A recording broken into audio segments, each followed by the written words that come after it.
Richard, first off, congratulations on making the NCAA tournament. Was there a reaction? Were you genuinely excited when you got the news? Or Yeah, of course, there's always a little bit of excitement, but in general, it was kind of expected for me at least. So going in, I kind of knew that I had to come out with that national ticket. So, yeah, pretty confident in that. That's awesome. Tell me, what's been the key to your fencing so well this season? For me, at least, it's taking it one step at a time. I didn't have that great of a start of a season, but if you go through every single tournament like it's your last, and you really treat it one step at a time, and that'll take you further than you'll ever do. So. How much has your team helped you get to this point? I know that only 3 men, 2 ladies are going to the NCAA tournament, but how much has the team helped you, here at practice and those sorts of things? I mean, absolutely. They helped me a lot. My entire success is attributed to them because, again, I started out the season pretty rough. It was because of their support that I continued to grind through, even through all the challenges. So really appreciate their support. Obviously, you've got some veterans on this team that are going back to the NCAAs. What have they told you about what to expect there? There's going to be a lot of pressure. There's going to be a lot of competition, and everyone's out there to get you. But you really just got to stand your ground and, again, take it one step at a time. So when you're in there, you do one touch at a time. You don't worry about anything else. And, yeah, just play your own game, yeah. How many of the tournaments or competitions that you've been to so far this year, like MPSFs, the regional, sure, but even before that, have really prepared you? Can you talk to me about maybe what some things you can take from those competitions to go into this one? Yeah, I've been to many competitions this semester. I think more than 10 actually. So those experiences have taught me how to persevere through a tiring day. Because sometimes I have internationals too. I'd be jet lagged going to the tournament. I'm going on 3 hours of sleep. Things like that. Just got to tough it out. So. How do you do it? Talk to me mentally about how you say, forget about the tiredness, forget about maybe even how good the opponent is supposed to be. How do you put all that aside and just go for the touch? You just have to have trust in your training. When going into it, you can never expect I'm 100% going to win this tournament, but at least you can trust in your training enough to be I'm confident enough that I can fence like I usually do or compete like I usually do, and not have to worry about those external factors that you can't control. You can only do so much that's in your control. So. Final question I have for you is, do you have a number? Is there a place that you want to land, or do you just go in and just fence and see where it comes?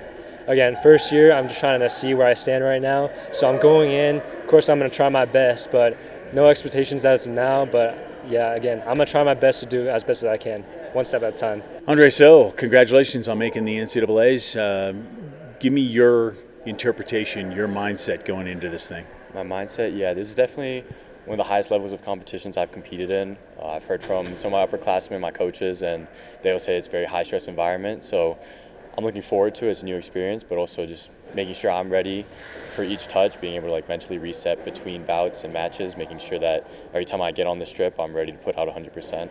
And that's kind of the preparations I've been doing with coaching and practice. So I look forward to seeing, I guess how it goes, yeah. Yeah, absolutely. You've seen a lot of these fencers before, right? Because you guys get around. You guys fence a lot of people during the regular season. Does that help when you step on a strip, knowing who the opponent is and maybe how they go about? Yeah, I think it definitely does help having some familiarity with the opponent, kind of knowing the speed at which they move at, what actions they like to do, some of their tendencies, and that's definitely something I can use to prepare beforehand, in practicing certain actions and touches that I know I can go to with each specific person. And I can do this through my familiarity through fencing them throughout the season, but also video review, all of that. Congrats again on the MPSF championship as well. Do winning championships and winning things like that and the previous weekends, do you think they prepare you well for an event like this? I think regionals was definitely a good preparation for NCAAs, just because it's a very similar format of a full round robin. I guess there was less people, but it's a full round robin of fence everybody to 5 touches, and that's going to be the same format. And NCAA is just larger volume. And I think when it came to winning the titles, although that didn't help with NCAA double qualifications, it was fighting for a team, high stress environment, and that's always beneficial. Absolutely. So, if you have you set a goal for yourself? Is there a number you're looking at? I got to finish, 14th out of 38 or whatever the heck it is, or are you just going in and saying I'm gonna do the bouts that are put in front of me? I'm just going to go there and find out. Never been in this type of competition, so I'm just excited to see how it goes. What are the other, Christina's been there a lot, Jack's been there before and then missed out last year. Have they give you any insight into, like, because obviously you're not going to make it every year unless you fence to your best, so what have they told you? I've talked to Christina about it a bit and just like how high stress the environment is, but also in terms of like qualifying to NCAAs. I had some conversations with her before regionals and kind of like getting yourself into the right mindset to go out there and win, to guarantee yourself that spot. Because I know for her, a lot of the times when she showed up to regionals, you need to win to get to NCAAs. So it was very helpful to hear, I guess, like how her mindset was going in, especially because she's gone so many times. Jack, first off, you didn't qualify for NCAAs last year. You qualified this year. I guess my first question is, what was different for you this season? This season, I was blessed to have 2 teammates. Compared to last season, I had 0. And they're amazing teammates. They really come here every day and put their all on the strip. So I'm very blessed to have those 2 guys. And it might be a part of confirmation bias. Knowing I can fence these guys, I can fence whoever I want. So I give it up to them. That's awesome. So congratulations on the MPSF. What did it take as a team to get that title this year? It took a very team effort, I would say. It was an effort on all fronts. I want to give kudos to Richard. He pulled, I think it was 8-1, and then that allowed me to fence freely and finish out the bout however I want. But no, we were all really strong this year, so I think just individual efforts put together really helped. And then you came, it seems to me like you're doing your best fencing at the best time of year, right? Mm-hmm. Regionals now, going into the NCAAs, do you feel pretty confident? I feel very confident. Going off 2 undefeated tournaments, and then just feel very, very free, very loose, and it's very, very happy, I'm the most excited I've ever been, and so I'm happy to do this. Yeah, that's awesome.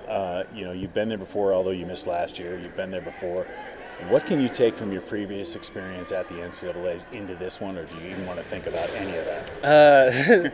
Previous NCAAs, freshman year I was pretty nervous. Sophomore year I actually got sick, but so I guess just staying healthy. And I don't have a problem with thinking about it. I'm actually quite comfortable thinking about it. I like visualizing every bout, but taking the experience from past years is just taking, I think, one touch at a time really helps instead of focusing on how much you win and lose. Are you fueled because you didn't make it last year and now it's I'm back? You could say that. I'm more fueled by just the opportunity. I just feel amazingly blessed to be able to go this year. You've obviously want to win the whole thing, right? Mm-hmm. You'd love to be a national champion. You've seen a lot of these other fencers. What do you think it'll take for you to come back with a place where you feel I'm satisfied I did my very best? If I fight, every bout with all I have and I don't give in to, emotion or stubbornness, I really try everything I can, leave it all on the strip. But I'm not even thinking about that. I'm going in with the mindset of winning every single bout, which might be a little unrealistic, but it's worked the past couple times. So. Melissa, congratulations on making the NCAAs. Talk to me about kind of your mindset going into this, especially coming back from a season last year where you weren't able to compete much. I'm just trying to finish out my career strong and just keep a steady mindset. And honestly, everything that I've accomplished after tearing my ACL is I'm proud of. So just keeping with that mindset. Can you talk me through what it took to come back from that? And I mean, because I think a lot of people were wondering what kind of fencer you'd be this year, and I think maybe you surprised some people. It was a lot of rehab. I spent 12 months doing rehab after surgery, and it was a lot on my mental and my physical. So just a lot of visual mindset as well to keep me in the fencing mindset. As you went throughout the season, were you kind of even surprising yourself a little bit? Honestly, yeah. I went into my first tournament with maybe a week of practice, and that's it. And I honestly shocked myself that I competed as well as I did, and my mindset was still there in my fight. So when you go into this NCAA tournament, obviously, as a senior, it's your last chance, last everything. So do you put pressure on yourself, or you go in free and just like, this is who I am? Honestly, free, because whatever happens, happens, and at the end I should still be proud. So it's just free, no pressure. Absolutely. Have you set a goal, like a place that you'd like to be? I mean, you want to make All-American, or you're just going to go in and see what happens?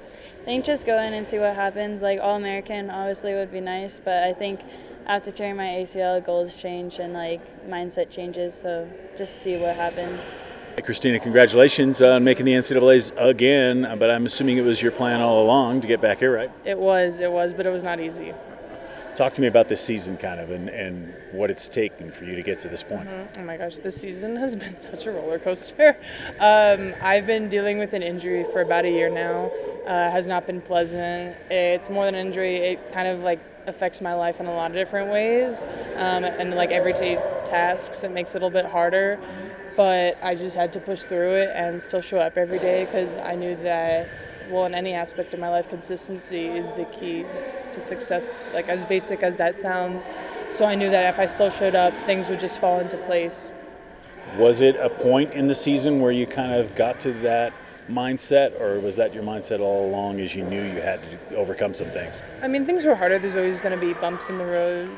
Some days feel better than others, or sometimes academics give you a little scare, or there's something else that, USAFA loves to throw at you that will get in the way and will make you kind of rethink things. But if you just kind of stay calm under pressure, that's usually what will make the base, and that's kind of what will keep you going as long as you just make sure that you are doing what you need to be doing at that moment. Josie Ratzlaff was like the last fencer that was kind of at this level, getting to the point, and she never quite got over the hump into All-American. Does that motivate you at all, knowing her and knowing what happened there? I think her not qualifying doesn't motivate me. I think it's just different. We're different people, if that makes sense, not in a competitive way. I want to do it for myself, and I know I can. And just different factors, have affected me along the ways. But it's like interesting because I was really thinking about it, and I was like, I haven't had fun at this tournament in the last, I've been lucky enough to go the last few years, right? But I never had fun. I never enjoyed it. It was so stressful, and I let the stress, the nature of the tournament and the stress take over. And I was like, this year, I'm genuinely going to have fun.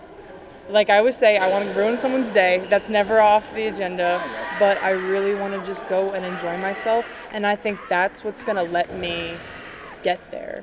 Because usually, I love pressure in fencing, but sometimes when there is a thing is caring too much a little bit, instead of just genuinely just going out there and doing your best. Did that come from you and you're searching yourself, or did that something that Coach Dobrova taught you, or how did that come about? I think both, and I think there's a lot of people in the sport that past a certain development will preach that a little bit more, because when you're older it does matter more. You've been doing it longer, you tend to get more emotional about those losses, and it can eat you alive, right?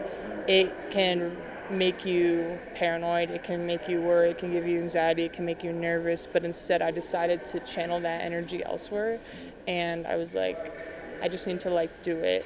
And that came from a lot of people saying it in a lot of different ways. There wasn't a specific moment. I was like, this is the way I'm going to think from now on. I think a lot of it did actually come from failure, and knowing that there were a lot of times in my life, whether it was with fencing or not, that I did care too much, and instead turning that energy into something else and thinking about it differently. So you're going in with a more open, more free, but that doesn't mean you don't have a goal how do you balance that? Knowing that I can be anyone in that room, and just as simple as being I just need to do it. And with fencing, it only takes one touch to win. It's not like in basketball, I have a whole game that I need to play. It's 3 minutes. And simplifying the idea of the sport and what it is that we do as fencers makes it more tolerable. So I still do want to make All-American, though. And I really do think this is going to be a good year for it, but I'm not going to put that pressure on myself. And if I don't make my goal, it's not the end of the world. It just means that it's another opportunity for next year.